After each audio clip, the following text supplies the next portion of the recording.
Today we're removing the stereo from a Chevrolet Trailblazer. If you need help with other vehicles, see our website for removal, do-it-yourself repairs, and aftermarket installation. We're going to start at the screws located above the gauges in the dash, one to the left side of the steering column and one to the right side of the steering column, both straight up.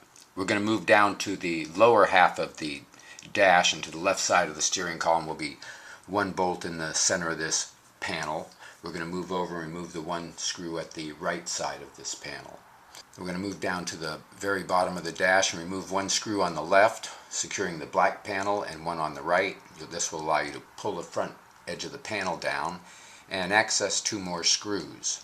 One screw here at the bottom of the front panel and one screw here at the bottom of the front panel on the right. This will allow you to pull this panel forward. We're going to remove three screws here for the dash trim panel across the dash, two on the left side of the steering column. If you need aftermarket installation help, see our website. And one screw to the right side of the steering column. We're going to remove the remaining screw down in the opening next to the 12-volt supplies. And with our pry bar, we're going to start prying the right side of the dash trim panel around the stereo gauges from the dash. While you're going through this process, keep a close eye on the emergency flasher switch at the top of steering column. If you can, lower the steering column down for better access. And as this panel is pried from the dash, the clips will release and will allow you to pull the entire panel back from the dash. We're going to move over to the right side of this panel. We're going to release the connectors on the 12-volt sources.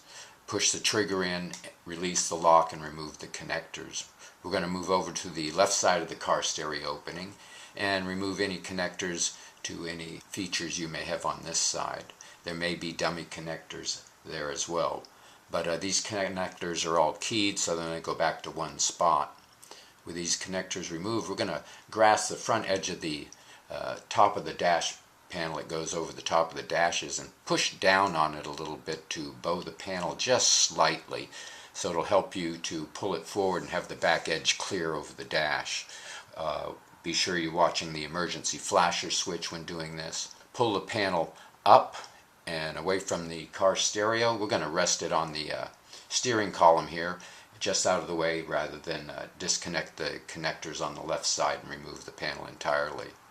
This will access three mounting screws for the car stereo, one on the right and two on the left. Now you've pulled the stereo out of the dash, and there are several connectors going into the back of this radio. We have the main antenna that'll be coming out of the dash. This is just a grasp the base of it and remove it. For aftermarket, you're going to need an antenna adapter to go in place of this to mate to this. And this is just, if you're putting it back, just a push into place and it locks in. You may have one or two connectors on the back of your stereo. The larger connector will deal with power and speaker output. The smaller connector usually deals with steering wheel controls. But to remove these connectors, they have triggers on them, and the one on this connector is here at the bottom, and it is a gray one, and what we're going to do is squeeze this together, and this will allow you to wiggle this connector loose. Maybe. There we go. There. Now this connector has a little latch on the top of it here, and what you're doing is you're pushing this down to lift the latch to allow it to release and remove. This goes for the same for the steering wheel controls. The trigger is here at the bottom, and we're going to squeeze this together and wiggle this connector loose.